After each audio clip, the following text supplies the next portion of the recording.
बच्चों, सोचो कि आज सुबह आपने नाश्ता किया, वो नाश्ता कहाँ गया? आपका जवाब होगा वो नाश्ता हमारे स्टमक में गया। हमारे तो मेरा सवाल होगा कि क्या वो नाश्ता हमेशा स्टमक में स्टोर रहता है, स्टमक में ही रहता है? तो मेरा जवाब होगा नहीं, वो हमेशा स्टमक में नहीं रहता है। वो एक लंबी यात्रा पे निकल जाता है। जब हम फूड खाते हैं, खाने के बाद वो एक यात्रा करता है, टूर करता है, और वो फिर रास्ते में टूटते हैं। टूटने के बाद उससे जो पोषक तत्व हैं, न्यूट्रिएंट्स हैं, वो निकलते हैं। वो हमारे बॉडी के एक एक सेल के पास पहुंच जाता है, और जो वेस्ट मटेरियल है, बेकार चीजें हैं, वो निकल जाती हैं हमारे बॉडी से बाहर। तो इस पूरी प्रक्रिया में जो जो अंग हिस्सा लिया है, उस अंग को हम लोग सम्मिलित रूप से एलिमेंट्री कैनाल कहते हैं। तो आज आपका टॉपिक है एलिमेंट्री कैनाल, या फिर एनसीईआरटी में लिखा हुआ न्यूट्रिशन इन ह्यूमन बीइंग्स। तो आज आप मेरे साथ इसको एक एक स्टेप ड्रॉ करते हुए, एलिमेंट्री कैनाल को ड्रॉ करना है। आप ड्रॉ करके इसे पढ़ेंगे। आप अगर प्रीवियस ईयर का क्वेश्चंस पेपर देखेंगे सीबीएसई का, तो 2016, 2019, 20 या 21 में पूछा गया है डायग्राम के साथ, और उसके 5 मार्क्स मिलते हैं। बस कुछ ही स्टेप्स है, थोड़ा सा मेहनत करोगे तो डायग्राम ड्रॉ करना। हमें कंप्लीट रूप से एकदम ओरिजिनल थोड़ी कि एकदम हूबहू होना ही चाहिए, नहीं। आप रफ डायग्राम ड्रॉ कर दीजिए ना, कि आप बता दीजिए। उन एग्जामिनर को क्या चाहिए, उनको पता होना चाहिए कि बच्चों को एलिमेंट्री कैनाल के बारे में पता है भी या नहीं, उसमें कौन कौन से अंग हैं, क्या वो पता है या नहीं, उसको बस उतना जांचना है। उनको एग्जैक्ट नहीं देखना है कि हाँ लीवर का साइज में कमी हो तो नहीं गया, लीवर का साइज पैनक्रियाज के बगल में है कि नहीं, या उसमें गॉल ब्लेडर बनाया है कि नहीं। अरे नहीं, तो सिंपल सा रफ डायग्राम ड्रॉ कीजिए, उसका लेवलिंग कीजिए, और 5 मार्क्स का आनंद लीजिए। चलिए, तो हम शुरुआत करते हैं न्यूट्रिशन इन ह्यूमन बीइंग्स। शुरुआत करेंगे आप, न्यूट्रिशन इन ह्यूमन बीइंग्स।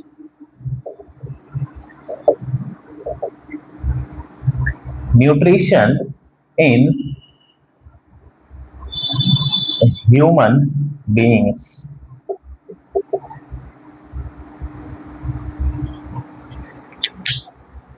इसमें आपको एलिमेंट्री कैनाल को ड्रॉ करना है। सबसे पहले हम शुरुआत करेंगे, एक आप देखिए मेरे साथ ड्रॉ करते जाइए, बहुत आसान है इसको ड्रॉ करना। इस तरीके से ड्रॉ करना।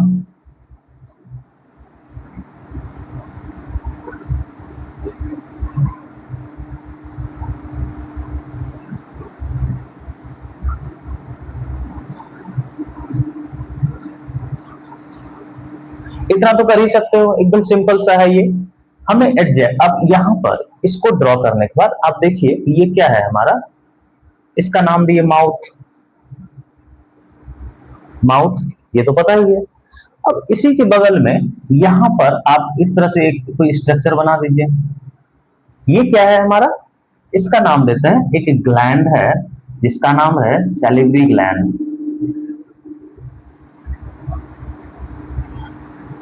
जितना नाम हम लिख रहे हैं उन सब के बारे में डिटेल्स पढ़ेंगे। पहले फिलहाल हम इसके ड्राइंग्स पर ध्यान देते हैं।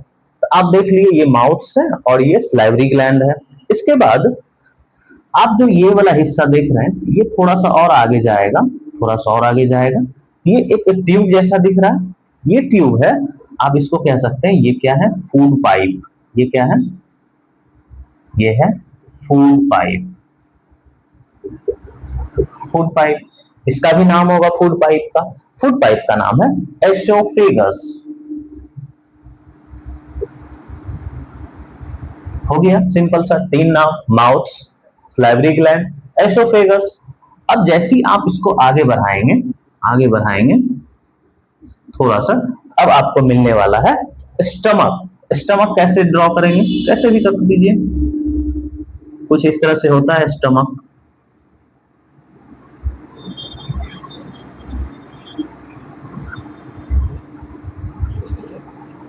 ये रहा आपका स्टमक, ये सिंपल सा स्टमक, इसका नाम रख दीजिए स्टमक। हो गया स्टमक। अब स्टमक के नीचे, जस्ट नीचे बगल में एक एक स्ट्रक्चर होता है इस तरह करके, ये स्टमक है, इसका नाम हम रख देंगे पैनक्रियाज। ये क्या है? ये है पैनक्रियाज। इसके बाद आप देखेंगे पैनक्रियाज के बाद ये अब स्मॉल इंटेस्टाइन और लार्ज इंटेस्टाइन बनेंगे। यहीं पर होता है लार्ज और स्मॉल इंटेस्टाइन। तो आप इस तरह से लार्ज इंटेस्टाइन पहले बना लीजिए।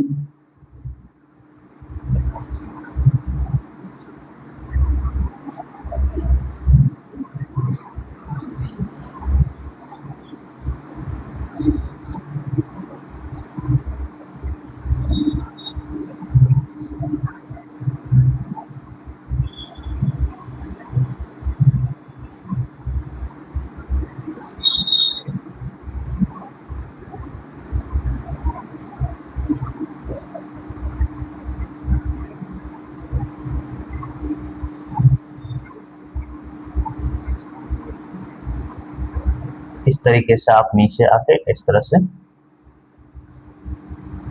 ये हो गया।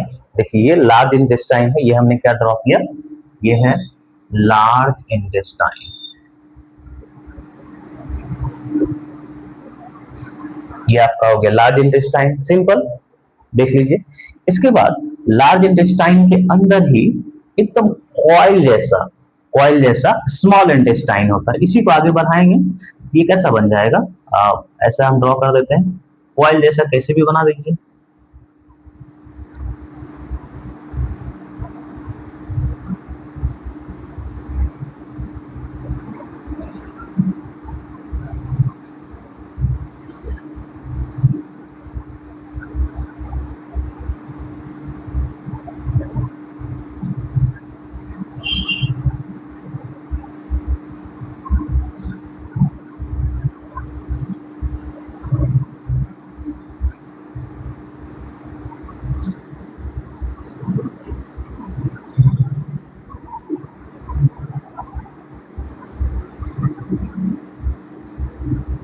ऐसे ये हो गया आपका स्मॉल इंटेस्टाइन। इसका नाम क्या है, स्मॉल इंटेस्टाइन। हम एक एक चीज के बारे में डिटेल पढ़ेंगे, पहले ड्राइंग तो समझ लें। ये आप देख लीजिए, ये स्मॉल इंटेस्टाइन है। यहीं पर ये वाला हिस्सा देख रहे हैं, ये वाला हिस्सा, यहाँ पर अगर ये वाला हिस्सा को अगर आप देख पा रहे हैं, ये इसको नाम दिया गया अपेंडिक्स। अपेंडिक्स, ठीक है। और यहाँ पर ये वाला जो हिस्सा देख रहे हैं, इस हिस्से को नाम दिया गया रेक्टम। रेक्टम। और ये वाला हिस्सा है एनस। ये लास्ट हो गया एनस। यहाँ पर एक और चीज, अभी तो लीवर हमने ड्रॉ किया ही नहीं। अब देखिए यहीं से एक हिस्सा जाता है, आप इसको यहां से ड्रॉ करें इस तरह से। ये हमारा लीवर होता है, यहीं पर ये क्या है, लीवर है। ये लीवर है। अब एक और होता है, यहां से यहीं से निकलता है, जो भी हो, ये गॉल ब्लैडर है, गॉल ब्लैडर। देखिए कितना आसान सा है ये ड्राइंग एलिमेंट्री कैनाल का। इतना सा बस लेवलिंग करेंगे, आपसे उसमें कहा जाएगा कि क्या क्या लेवलिंग करना है, किसका क्या काम है, बस थोड़ा सा बताना है और 5 मार्क्स आपके। सिंपल सा ये डायग्राम है, आप ड्रॉ कीजिए। और अब हम इसके बारे में एक एक करके पढ़ेंगे। इस पूरे प्रक्रिया, इसका पूरा का नाम क्या है, एलिमेंट्री कैनाल। हमने क्या का नाम दिया इसका, ये ड्राइंग है किसका, एलिमेंट्री कैनाल का।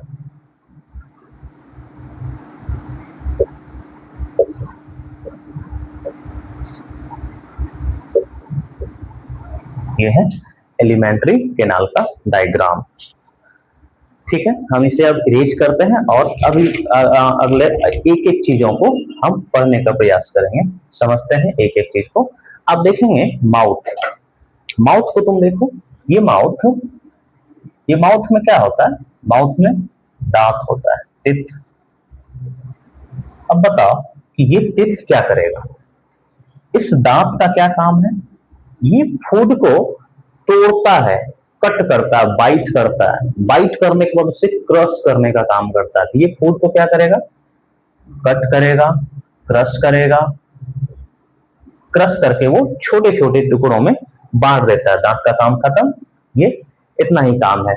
इसके बाद अगर तुम चलोगे दूसरे नंबर पर, दूसरा नंबर पे, ये हमारे मुख में ही होता है, हमारे मुंह के पास ही होता है। जब आप देखेंगे ये स्लाइवरी ग्लैंड, स्लाइवरी ग्लैंड क्या करता है, स्लाइवरी ग्लैंड से स्लाइवा निकलता है, जो मुख में हमारे जो मुंह में लार है ना, जिसको स्लाइवा कहते हैं, ये यहीं से निकलता स्लाइवा,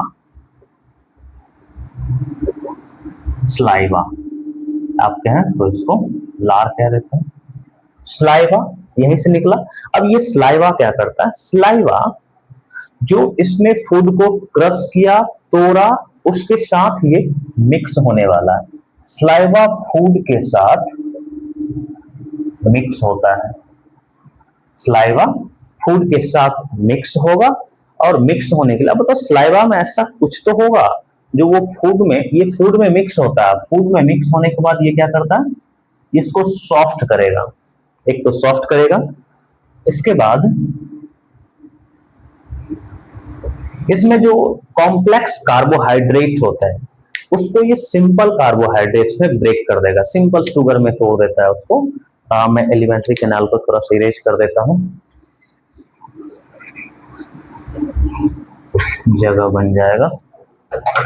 यहां पर देखो, ये फूड को सॉफ्ट किया, सॉफ्ट का मतलब हो गया कि जो कॉम्प्लेक्स कार्बोहाइड्रेट था, कॉम्प्लेक्स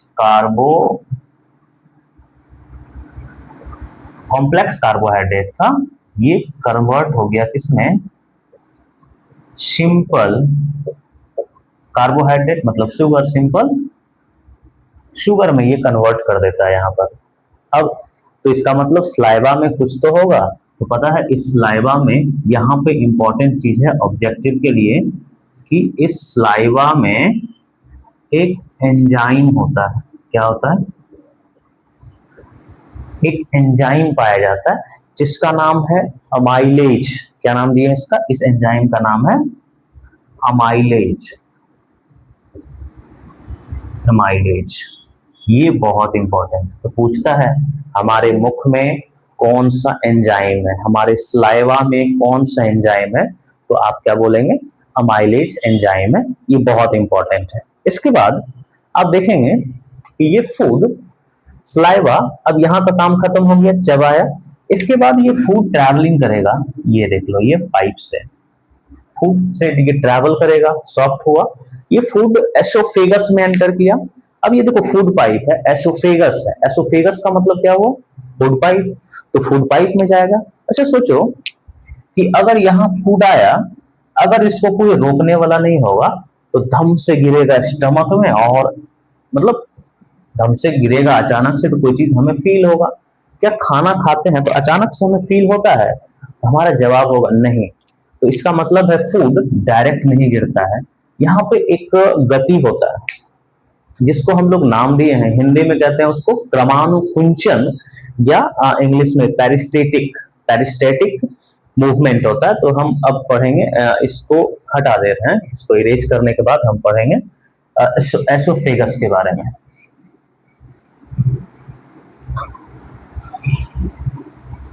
हम एक एक करके पढ़ेंगे मीनिंग।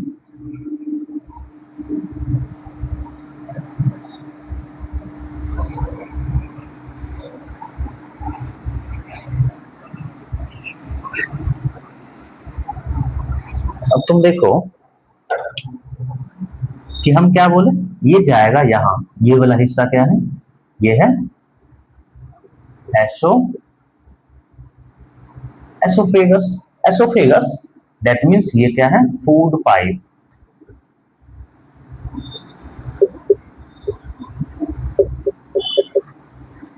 फूड पाइप, इस फूड पाइप में एक मूवमेंट होता है जिसका नाम है पेरिस्टेटिक मूवमेंट।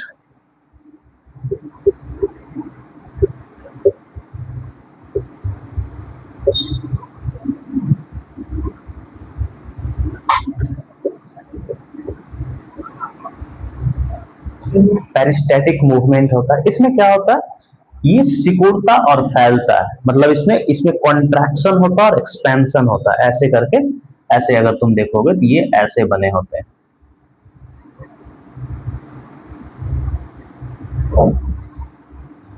तो यहाँ फूड आया, फूड यहाँ आया, फिर ये फैलेगा, फूड यहाँ आएगा, फिर ये फैलेगा, फिर यहाँ आएगा। तो जो मूवमेंट हो रहा है, यहाँ पे फूड पार्टिकल्स है, फूड यहाँ इसमें आएगा आराम से, फिर यहाँ पे आएगा, फिर ये फैलेगा, फैलेगा। तो एक जगह से एक जगह कॉन्ट्रैक्शन होता है और एक जगह एक्सपेंशन होता है। तो पेरिस्टेटिक मूवमेंट में क्या होता है, कॉन्ट्रैक्शन, कॉन्ट्रैक्शन और एक होता है एक्सपेंशन, जिसकी वजह से फूड कहां पहुंच जाता है, सीधा फूड सीधा, इसके बाद कॉन्ट्रैक्शन और एक्सपेंशन की मदद से फूड पहुंच जाता है आपका कहां, स्टमक में। इसमें किसी तरीके का कोई एंजाइम या कहीं कोई मूवमेंट, सिर्फ इसमें मूवमेंट हुआ, फूड को पहुंचा, स्टमक में पहुंचाने का सिर्फ काम है, एक रास्ता है, एसोफेगस। एसोफेगस के बाद हम क्या पढ़ेंगे, स्टमक। स्टमक में फूड पहुंचा, तो फूड के साथ स्टमक में होता क्या है, आप समझिए कि फूड के साथ स्टमक में होता क्या है। हम यहां लिखते हैं ये स्टमक,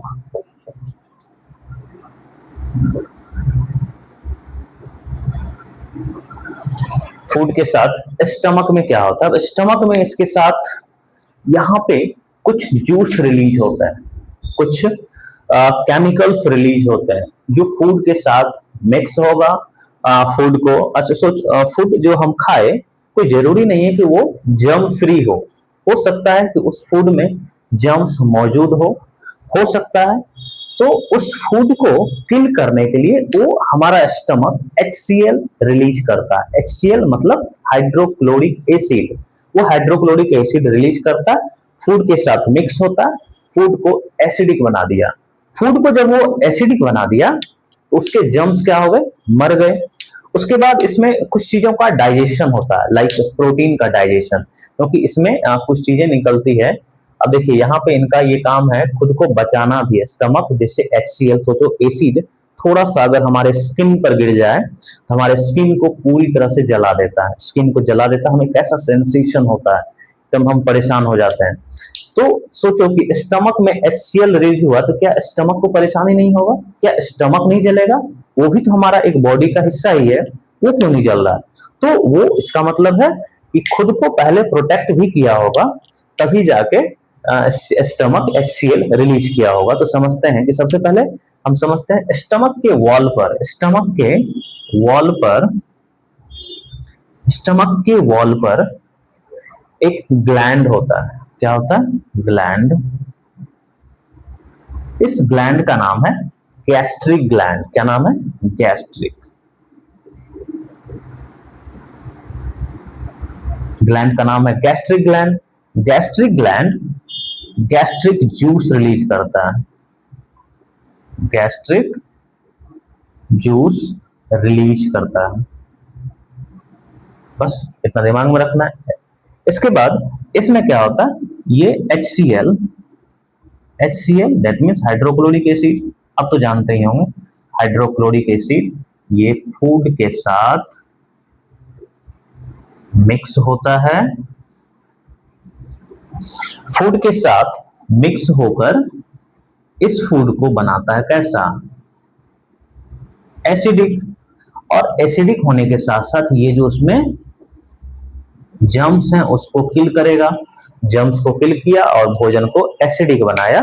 ये इतना काम है स्टमक का। इसके बाद अभी हम क्या बोले थे, गैस, ये जो डाइजेस्टिंग एंजाइम रिलीज किया डाइजेस्ट करने के लिए, ये जो इसमें कुछ तो डाइजेस्ट होगा ना, तो ये स्टमक से एक डाइजेस्टिव एंजाइम रिलीज होता है, स्टमक से डाइजेस्टिव एंजाइम रिलीज होता है, उसको हम समझते हैं स्टमक से ही रिलीज हो रहा है, यहां से डाइजेस्टिंग एंजाइम, यहां से डाइजेस्टिव एंजाइम रिलीज हो रहा है जिसका नाम है pepsin. Very important, it's a very important enzyme for the digestion of protein. Protein के डाइजेशन के लिए यहाँ से एक डाइजेस्टिव एंजाइम रिलीज होता है जिसका नाम क्या है, जिसका नाम है पेप्सिन। पेप्सिन ये इंपॉर्टेंट है। आप पूछेगा स्टमक से कौन सा एंजाइम रिलीज होता है, पेप्सिन। तो पेप्सिन करता क्या है, तो ये पेप्सिन करता है प्रोटीन का डाइजेशन। प्रोटीन डाइजेशन, प्रोटीन को डाइजेस्ट करने का काम कौन करता है, पेप्सिन। अभी अभी हम बताए थे जब HCl रिलीज होगा तो ये अपने आप को प्रोटेक्ट करेगा। तो अपने आप को प्रोटेक्ट करने के लिए यहां से एक और चीज रिलीज होता है जिसका नाम क्या है, म्यूकस। ये म्यूकस, म्यूकस क्या होता है, म्यूकस एक फैट होता है, ये फैट है। तो फैट क्या करेगा, ये फैट स्टमक के वॉल पर लेयरिंग कर लेता है, स्टमक के वॉल पर लेयरिंग करके स्टमक को प्रोटेक्ट करता है, स्टमक को ये प्रोटेक्ट करता है। एक समझो कि इनर लिनिंग वॉल बना देता है, ये प्रोटेक्ट करता है स्टमक के ऊपर एक वॉल, सॉरी अंदर एक वॉल तैयार कर लेता है, स्टमक वॉल। जैसे नहीं आप समझिए कि एसिड रिलीज हो रहा है तो यहाँ पे एक तरीके का ये वॉल बना लेगा, ये वॉल बना लिया तो एसिड तो अंदर ही रह गया, इसके वॉल को कोई फर्क, इसका जो मेन वॉल है उसको कोई फर्क नहीं पड़ा, उसके ऊपर एक लेयर तैयार कर लिया इनर लीनिंग, इसको हम लोग क्या नाम दे देते हैं, ये इनर लीनिंग तैयार कर लेता है कौन, ये म्यूकस। म्यूकस इनर लीनिंग तैयार कर लेता है। तो बस ये हो गया, ये था आपका स्टमक का काम। स्टमक पेप्सिन रिलीज किया, म्यूकस रिलीज किया, HCl से वो क्या किया, पूरे जम्स को क्लीन किया, भोजन को एसिडिक बना दिया, दैट्स इट। इतना सारा काम है। इसके बाद स्टमक के बाद सोचिए कि फूड कहाँ जाएगा। देखिए स्टमक के बाद फूड कहाँ जाएगा, अगर आप देखेंगे ये अंदर की तरफ से ऐसे ऐसे करके गया होगा, तो फूड कहाँ जाएगा, स्मॉल इंटेस्टाइन में। सिंपल सी बात है, तो फूड स्मॉल इंटेस्टाइन में जाएगा। तो अब हमें क्या पढ़ना होगा कि फूड के साथ स्मॉल इंटेस्टाइन में हुआ क्या, तो हम समझेंगे डिटेल्स में थोड़ा सा। आप लिखते जाना, it's a very important for your CBSE board exam.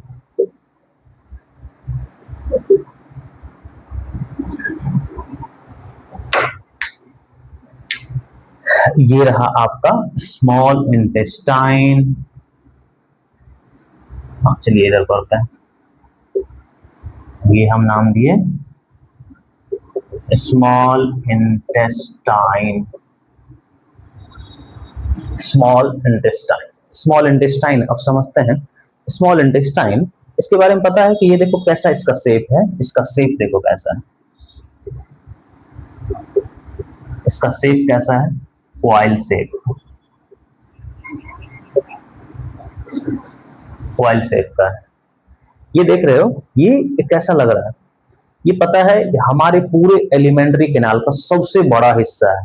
अगर इसका तुम लेंथ देखोगे ना, तो लेंथ पूरे एलिमेंट्री कैनाल में सबसे बड़ा लेंथ इसी का है। तो कितना इसका लेंथ है, ये हम कहते हैं स्मॉल है लेकिन है सबसे बड़ा। क्यों बड़ा कहते हैं समझ लेते हैं थोड़ा सा।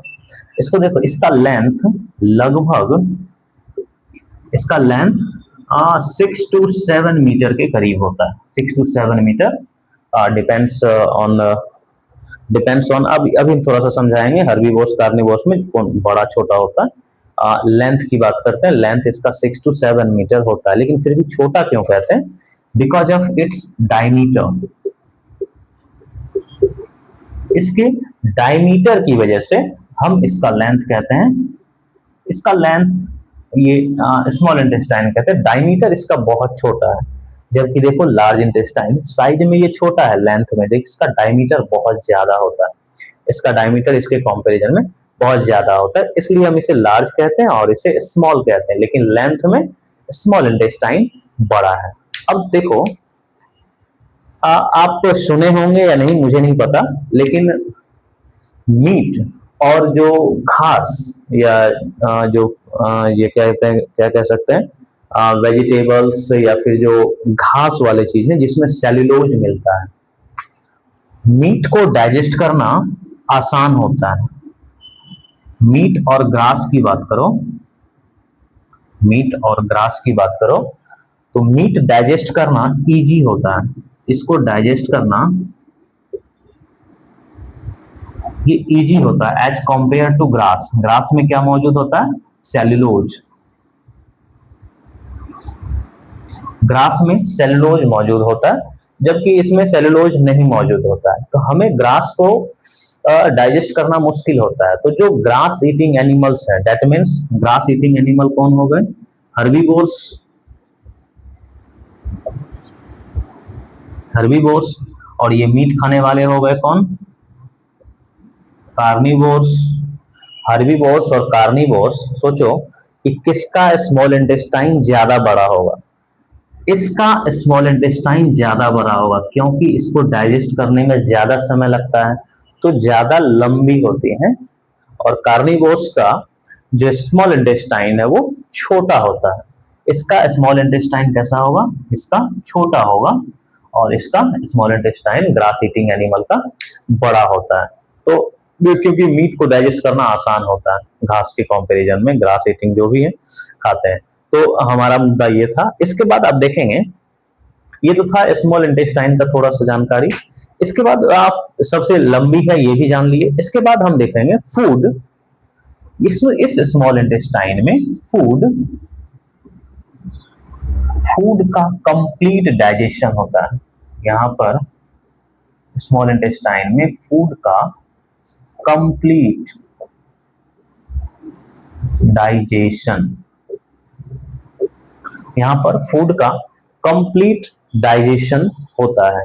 अब ये कंप्लीट डाइजेशन का क्या मतलब हुआ? कंप्लीट डाइजेशन का मतलब हुआ जब आप खाना खाते हैं तो उस खाने में क्या होता है? उस खाने में आप शुरुआत से पढ़ते आए हैं, प्रोटीन होता है, फैट होता है, विटामिन होता है, मिनरल्स, कार्बोहाइड्रेट्स। तो यहाँ पर उन्हीं चीजों का तो डाइजेशन होगा। तो यहाँ पर कंप्लीट डाइजेशन का मतलब हो गया कि इसमें जो प्रोटीन है, प्रोटीन का डाइजेशन हो जाएगा। इसमें जो कार्बोहाइड्रेट है,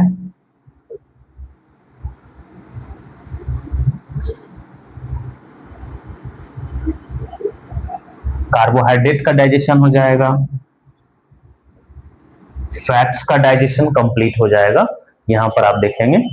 इसके बाद आप देखिए कि प्रोटीन का डाइजेशन का मतलब क्या है? कि प्रोटीन अपना रूप परिवर्तन करेगा। जो इसका स्मॉलर यूनिट है, प्रोटीन कन्वर्ट हो जाएगा, प्रोटीन चेंज हो जाएगा किसमें?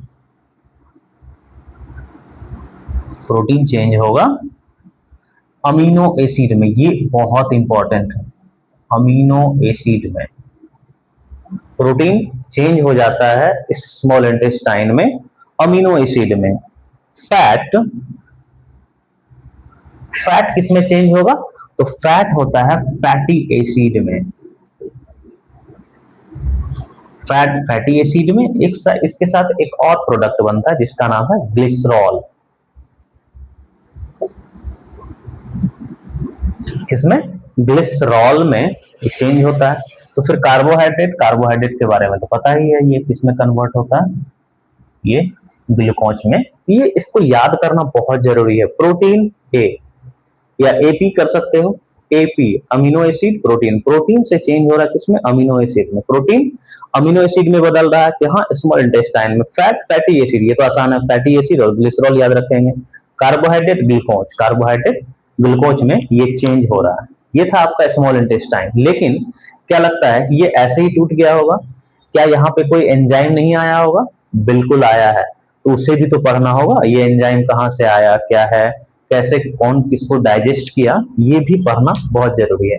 हम इस वाले हिस्से को इरेज करते हैं और यहाँ पे आपको अभी स्मॉल इंटेस्टाइन में थोड़ा सा और पढ़ना है।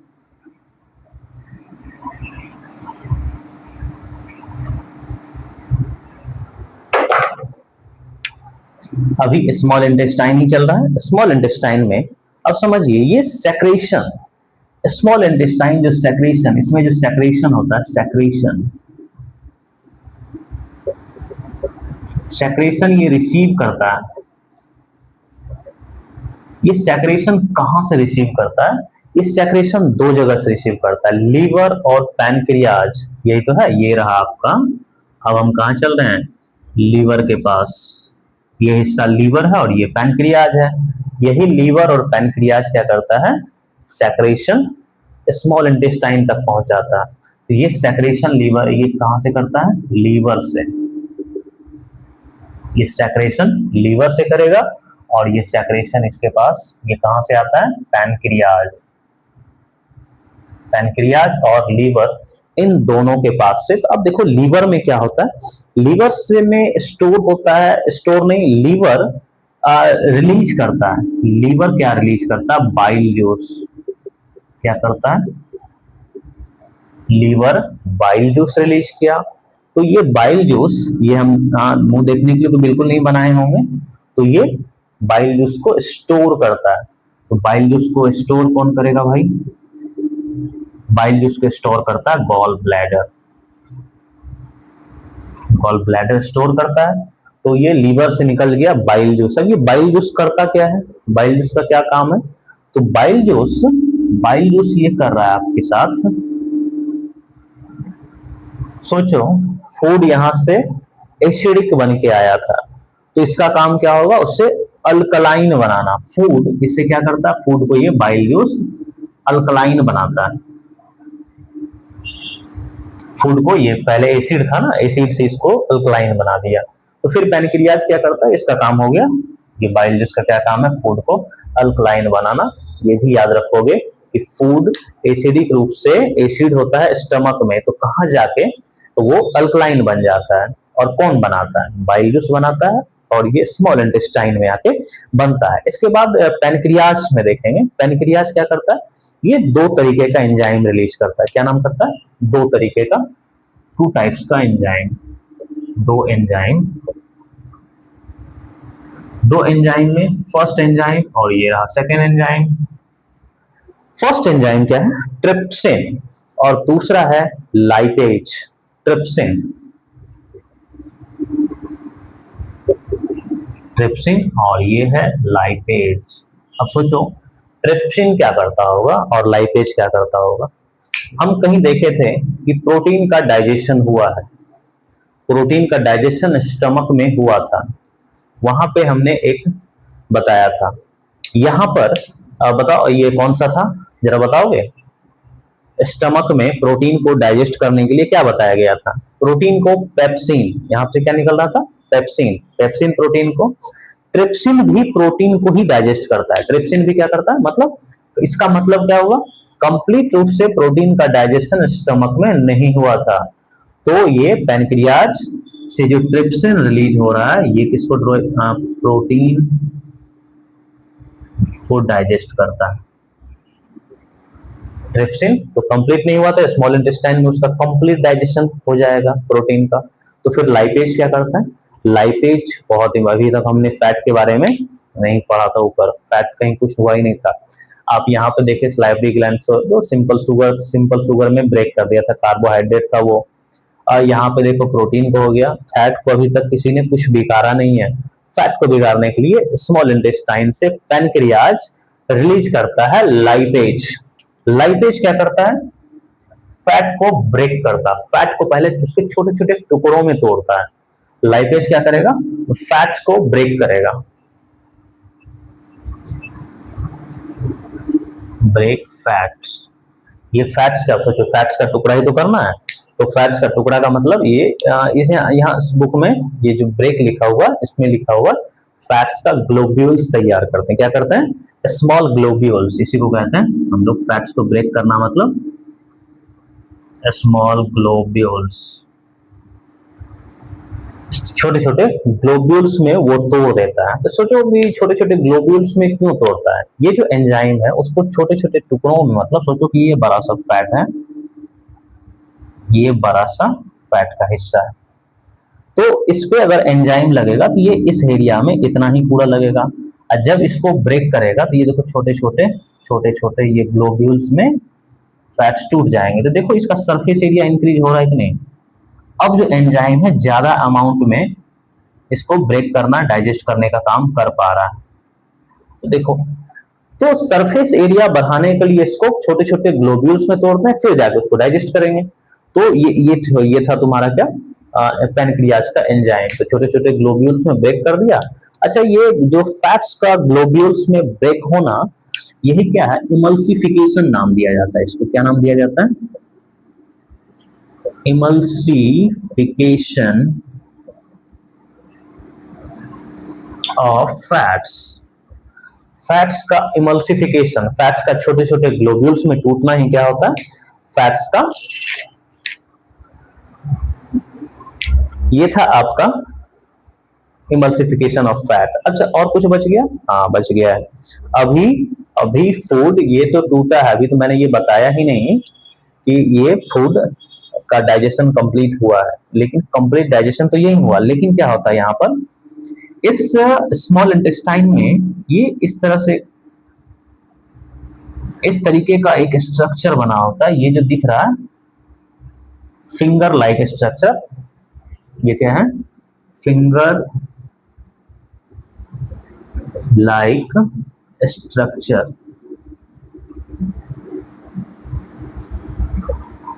फिंगर लाइक स्ट्रक्चर, इसका नाम देते हैं विलाई। क्या नाम है? विलाई। ये बहुत इंपॉर्टेंट है। ये विलाई क्या करता है, विलाई के पास, मतलब ये स्मॉल इंटेस्टाइन में विलाई मौजूद होता है, और ये विलाई के पास बहुत सारे ब्लड वेसल्स मौजूद होते हैं। ब्लड वेसल्स मौजूद होते हैं। अब ये प्रोटीन, अमीनो एसिड, ये फैट, ये सब यहाँ विलाई क्या करता है, उसको, ये जो न्यूट्रिएंट्स है, इन चीजों को ये क्या करता है, एब्जॉर्ब कर लेता है। ये छोटे छोटे विलाई फिंगर लाइक स्ट्रक्चर क्यों होते हैं, यहाँ भी यही काम हो रहा है। सरफेस एरिया इंक्रीज करेगा, तभी जाके वो क्या होगा कि ज्यादा से ज्यादा अमाउंट में न्यूट्रिएंट्स को एब्जॉर्ब कर पाएगा। तो एब्जॉर्ब करने के लिए यहाँ विलाई मौजूद होता है। ये ब्लड वेसल्स में, यहाँ पे बहुत सारे ब्लड वेसल्स मौजूद होते हैं, ब्लड कैपिलरी मौजूद होते हैं। वो ब्लड कैपिलरी क्या करता है, पूरे बॉडी के एक एक सेल तक न्यूट्रिएंट्स को पहुंचा दिया। तो what about waste product? Waste product कहाँ गया? तो वेस्ट प्रोडक्ट, अब ये देख रहे हो कैसे जुड़ा हुआ है, वेस्ट प्रोडक्ट किससे जुड़ा हुआ, ये। अब यहां से जो वेस्ट चीजें हैं निकल के ये चली जाएगी कहाँ, लार्ज इंटेस्टाइन में। ये कहाँ चली जाएगी, लार्ज इंटेस्टाइन में। लार्ज इंटेस्टाइन में ये सूखा हुआ जाता है। यहाँ पे पानी का अमाउंट भी, इसमें क्या होता है, पानी का अमाउंट मिलेगा ज्यादा। पानी यहाँ पे, इसको पानी चाहिए, पानी, ताकि वो उसको जो कड़ापन है उसको दूर किया जा सके। कड़ापन को दूर करते हुए उसमें मिक्स होकर उसको सॉफ्ट बनाएगा। सॉफ्ट बना के फिर वो ऐसे करके निकलते हुए ये क्या करेगा, रेक्टम में जाके कुछ देर के लिए जमा होगा। और जमा होने के बाद ये रेक्टम दिख रहा है ना, ये रेक्टम में जमा होगा। रेक्टम में जमा होने के बाद यहाँ क्या हो जाएगा, एनस के थ्रू ये बाहर निकल जाता है वेस्ट प्रोडक्ट। तो आई थिंक तुम्हें ये बेहतरीन तरीके से समझ आ गया होगा कि एलिमेंट्री केनाल हम लोगों का, कि कैसे हमारा डाइजेशन होता है, कैसे फूड, देखो कि हमने खाया था और मैंने बोला था ना वो एक लंबी यात्रा पे जाता है। देखो कि कैसे ये लंबी यात्रा कर रहा है, कैसे ये जा रहा है, कहाँ से जाया, कहाँ से जाके निकला। तो मतलब शुरुआत हुआ हमारे माउथ से और खत्म हुआ जाके एनस के पास जाके खत्म हुआ। तो इस तरह से हमने एलिमेंट्री कैनाल को खत्म किया। अब मिलते हैं हम लोग तो नेक्स्ट वीडियो में।